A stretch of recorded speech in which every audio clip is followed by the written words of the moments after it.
going on, guys? Stabs here. Thanks for tuning in. Today I would like to talk to you about the EndGame DLC. But before we go into that, let's discuss a little bit about the gameplay that's running in the background here. It's a rush game on Cargo Island. I was playing with Deadslayer and JF, and I was basically spent the whole game playing the role of air support, close air support for the troops on the ground. I was pretty much the only one that was interested in the jet, like always. And yeah, it had a decent enough game. I held off their vehicles and stuff like that, and basically caused enough of a distraction for my team to push forward. As you can hear now, just a constant drone of lock-on sounds, which I'll go into in a little bit. But yeah, let's talk about EndGame. Now, the DLC itself releases literally in the next couple of days. I think it's March the 5th for PS3 Premium, and then March 15th for Xbox Premium, and it goes on after that. I'm not sure of the dates, I'm sure someone will tell you somewhere. But in the DLC itself, there's two new game modes. You've got Capture the Flag and Air Superiority. Capture the Flag's pretty self-explanatory, it's the one with the bikes, but what I'd like to talk to you about is the Air Superiority mode, which is not getting as much coverage as I would have thought, to be fair. I mean, if you don't know what it is, it came from 1942, 1943, well, Battlefield 1942, 1943, and the idea is there's aircraft on each team. You couldn't do anything other than get in the aircraft. If you jumped out, you'd just die. Everything was out of bounds as soon as you was inside, and like the only place you could really run around was in your spawn on the ships. And the objective is there's a big patch of sky, and the team with the most aircraft in that area of sky is the one that kind of holds the flag, and they earn the points for their team. And to be fair, it's quite a lot of fun with like the slower moving aircraft of World War II.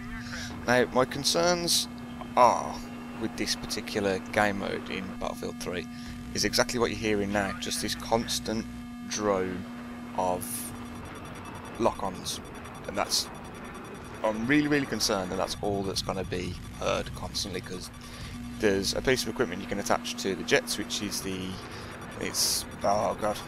beam scanner, which increases the speed of lock-on. Obviously people are going to be running to it with air-to-air missiles, because there is no need for rocket pods or guided missiles, and I just think that that's all you're going to hear. Now, in theory that shouldn't be a problem if the countermeasures worked effectively. Like the ECM jammer is supposed to block things locking onto you, flares are supposed to stop missiles from locking on. Now, if you've ever flown before, you know that that's generally not the case, that it doesn't happen as well as it should, and it can be quite problematic and quite frustrating for most pilots. Like pop flares, and lo and behold, it didn't happen. And that's one of the reasons why I'm showing this game, because throughout most of it I was getting locked onto, and as much evasing, is that even a word? I don't know, it is now, evasion, as much evasion as I could possibly muster, still didn't help with just a couple of people locking on. Now, if you've got 2, maybe 3 jets locking onto you at any one time, you're not going to be in the air more than 30 seconds, you know. I've not heard of anything that they're going to do about that. That's certainly not heard that it's going to be disabled. They've certainly not spoken much about the mode in general, and that's what kind of concerns me.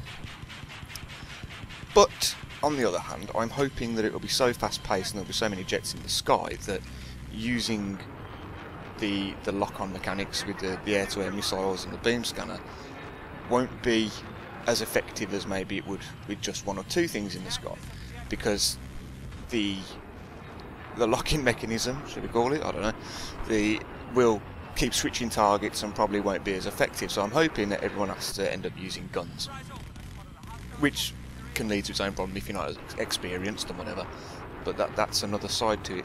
But yeah, so there's my main fear, it's just the constant drone of being locked onto constantly, and the countermeasures not being effective enough to deal with that.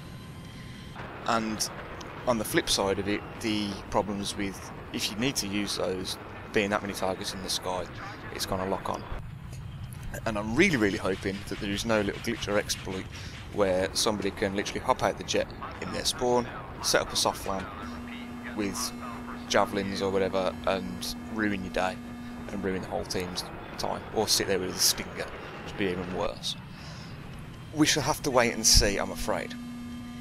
They've also not really spoke too much about the maps or anything like that. I'd like to see maybe be able to be played on every map, but I don't think that'll be the case. I think it'll just be the 4 that are featured in the DLC. But again, we shall have to wait and see on that. Should be a shame if you can't play it on every map, because there's no real technical reason why that shouldn't be the case. But who knows, this is DICE and they tend to do some crazy shit.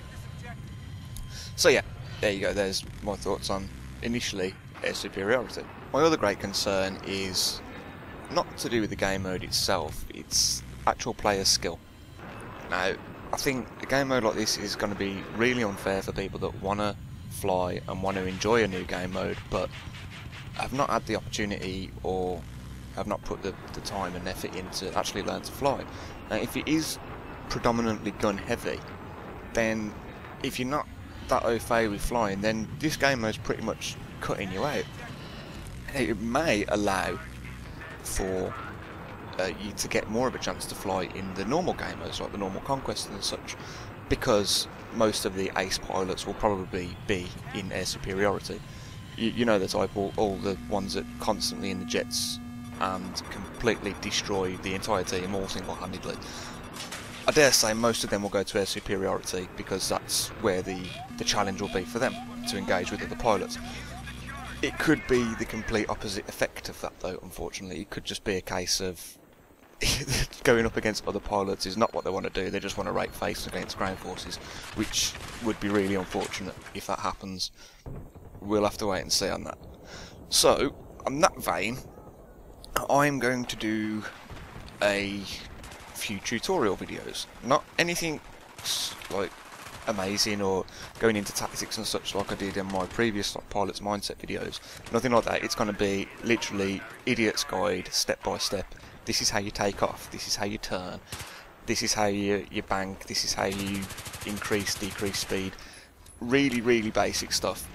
Because, well, one, it's been asked for, a couple of people have asked for it. I'm not the best pilot in the world, but I can tend to hold my own, I think, and I can at least, if I can do anything, I could get you up in the ground, up in the air, hopefully staying up there for a decent period of time to at least get your bearings and start getting some unlocks for your jet, because if you want to play air superiority, you're really going to need them. That's about it for me though, guys. Thank you very much for watching. I shall see you next time. Goodbye.